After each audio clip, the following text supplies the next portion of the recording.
Hi, it's Mr. Kelly, and this is part one of the Road to Revolution, which are lots of the effects and the key events of the American Revolutionary War. And here we see a very famous painting titled Washington Crossing the Delaware. Um, a lot of people associate this painting with the whole idea of victory, and here you've got Washington standing up in the rowboat and bravely facing uh, the uh, the Hessian troops that he's going to be facing, who've been employed by the British to put down the uh, rebellion, put down the attempted independence. What's interesting about this painting is this was depicting a scene that had been after a number of defeats of the Continental Army, and Washington decided to do a very, very risky surprise attack to take on these Hessians and either defeat them or capture them, and he was actually able to do the latter. So an important painting. There are lots of historical inaccuracies about the painting, but I think it really evokes the spirit at that point, which was we're going to rise above even after being defeated, being an underdog, which I think is a really important theme when thinking about the American Revolution. So moving on, how is it that this set of colonies, which was British, how did it transform into a group of very, very angry British subjects who decided to actually take up arms and rebel in the name of independence? So a place where we can begin is with the concept of salutary neglect. So to neglect something is to ignore it, to not pay any attention to it. Salutary means good or positive or healthy. So if you think about this notion of healthy neglect, that's exactly what the British government was doing with respect to the colonies for many, many years, from roughly about 1650 up until the beginning of the French and Indian War. So British policy, even though it had lots and lots of rules and regulations about restricting the colonies, taxing them, only allowing them to ship um, goods from the colonies directly to England, and that those ships would only be British. Um, a lot of those rules were really not enforced. So this was the salutary neglect was the unofficial British policy during both the 17th and 18th centuries. This was meant to encourage economic growth in the colonies. They figured early on with less restriction and some self-reliance and some freedom and independence of the colonies to be able to basically do their own economic systems and have, to an extent, some of their own government, the colonies would be much more profitable and would create more taxes that could be paid to England. Because it was very expensive at that point, just like it is today, to, if you do have colonies or if you have interests in other parts of the world, it's very expensive to maintain those armies, a merchant marine, ships that are able to travel to and from these different places. So every government, especially one that has interests all over the world, needs a constant set of income streams to be able to make that happen. And the British policy was that if the colonies were left pretty much to their own devices, especially in terms of economics, it would create the kinds of taxes that would be necessary for the British Empire to continue. So as a result, the British government, let the colonies elect their own assemblies, in other words, their own lawmaking bodies, to make their own laws, and also to, at least locally, uh, decide on, levy and to collect their own taxes. So England didn't strictly enforce a lot of the trade restrictions and frequently just looked the other way when it came to smuggling. So a lot of American manufacturers were um, certainly giving a lot of their crops and a lot of their finished goods to the British Merchant Marine for shipping back to England, but they were also selling to a number of other countries as well, to Holland and to France, and also to an extent to Spain as well. So as a result, during this period of salutary neglect, which takes place over 100 years, between roughly 1650 and the 1750s, the colonists really got used to making a lot of their own decisions. So pretty much from the start, England really allows the colonies to have kind of a loose leash when it came to running their economies and also to an extent their governments. And so for generations, the colonies already had a record and an experience of being independent from England. And 1754, starting in 1754, you have the French and Indian War, in which France fought England for control of North America. The reason why it's called the French and Indian War is because Native Americans, several tribes allied themselves with the French to fight the British, and some Native American tribes allied themselves with the British to fight the French. So as a result, that's the origin of the name, the French and Indian War. So it lasts from 1754 to 1763. So the period of salutary neglect, which starts in 1650, ends around 1754. A lot of historians say it ended in 1763 because at the end of the war, England really kind of changes their game. They switch out of the salutary neglect idea and they really start to restrict, and in the colonist view, over-restrict their activities. So the causes of the French and Indian War. So war breaks out when England challenged France's claim of the Ohio River Valley, which is this whole area here, which is very, very rich in both farmland and furs, both of which were very, very lucrative businesses, with both sets of goods being sent out into the international market and taking huge profits. So the French had built a series of forts to protect their trade in this region. And there were a set of forts that were closer to the Appalachian Mountains, which were designed originally to protect French settlers from Native Americans who might be coming in and trying to retake territory that they were living in originally.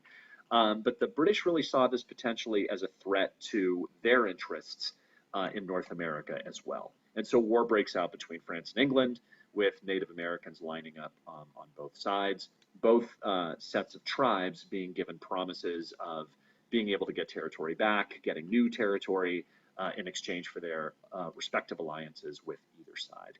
And as you can see here, the Ohio River Basin is kind of the gateway to the lands that are west of the Appalachian Mountains, which are a pretty big physical barrier to movement of people living in the original 13 colonies along here to be able to move west. So this is really a battle. It's certainly a battle for the Ohio River Basin, but if you think about the big picture of it, it is also a battle for all of the areas west of the Mississippi River, going all the way to the western part of what eventually will become the United States. At this point, most of this territory is claimed by Spain and has been explored, and there are some settlements in the Southwest and certainly in Florida at this time with the Spanish. More on the Spanish later. So Britain wins the war with the help of a young George Washington, who makes lots of mistakes early on, but George Washington definitely has a growth mindset. And even though he has some setbacks early in his military career, he's undaunted and actually survives to be promoted to a higher rank by the end of the French and Indian War. So Britain wins the war. Some really important consequences follow. Okay, so number one, France cedes much of its North American territory to Great Britain. So in other words, France surrendered. Ceded is also another term for surrender. A lot of its North American territory to Great Britain. So as you can see here, British colonies are located here. There are British claims all along what's now modern-day Canada here. France had claimed all of this territory that has the lines here as far west as actually beyond the Mississippi. So at the end of the French and Indian War, France cedes all of this land here to England. The French and the Spanish also had claims at New Orleans, but the French basically, they had built a more substantial port there, and there were a lot more French settlers in this area, so these areas got ceded as well. Spain still holds on to Florida and continues to hold on to its claims in the Caribbean and in what is now Mexico, but back then was called New Spain. So that's one of the first really important consequences. Okay, second, it was clear that at the end of the war, conflict with Native Americans was going to be a very real possibility. So the English Parliament passed what was called the Proclamation of 1763, which created this red line that you see here that runs all along the eastern frontiers of the British 13 colonies. And what it did is it made it illegal for any colonists to pass west of this line, um, and to try to settle west of the Appalachian Mountains. Now, this upset some colonists because they knew about the Ohio River Valley.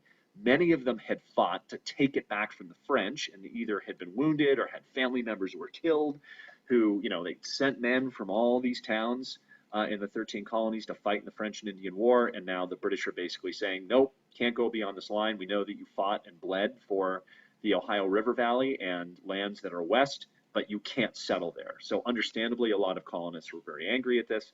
The British felt that they were doing the right thing because by drawing this line, they could better protect the colonists from Native Americans who may attack from the west. In addition to that, it was much easier to be able to keep track of colonists, what their land holdings were, and as a result, be able to tax them. So there was both a military reason why they drew this line, and also very much an economic reason to be able to tax colonists and basically regulate them by drawing this line.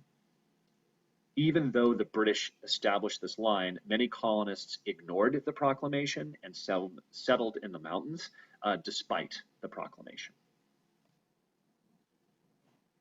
The third really important effect was that in a kind of a limited way, some colonists really began to think about themselves as a single unit. So in other words, instead of thinking themselves an English subject who lived in Massachusetts, they began to think of themselves as colonists who were all living in North America.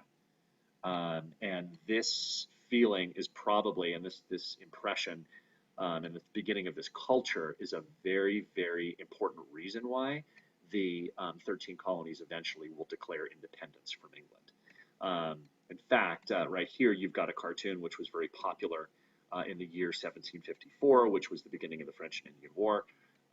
The Albany Plan of Union was an attempt by colonial legislatures, each of the 13, to create a plan of union so colonies could begin to make decisions for their collective good. It wasn't successful, and Benjamin Franklin was very critical of the colonies because they did not pass this plan of union in 1754. He encouraged doing it. This is a publication from one of his many newspapers that he was a part of that actually represented the colonies as a snake, that if the snake were one unit, it would be very dangerous and formidable and would be strong. If the colonists kept thinking of themselves as separate colonies, then the snake, the colonies together would die. So this was the whole concept of join or die. Again, this is not to be confused with the American Revolution, obviously, because this was just a plan of union. It wasn't independence from England, and it took place at least 20 years before the American Revolution. So again, three very important effects of the French and Indian War: the ceding of new territories to England, making it more powerful in North America, and really creating the idea and the fact that North America was going to be settled by mostly English-speaking people. The proclamation line of 1763 that angers a lot of colonists, and this newfound sense of solidarity and unity that comes during the French and Indian War and the attempts of the colonists at creating their own self-government, not just individual colonies, but the 13 colonies together. So we'll learn more about the causes of the American Revolution and the effects in part 2. Thanks.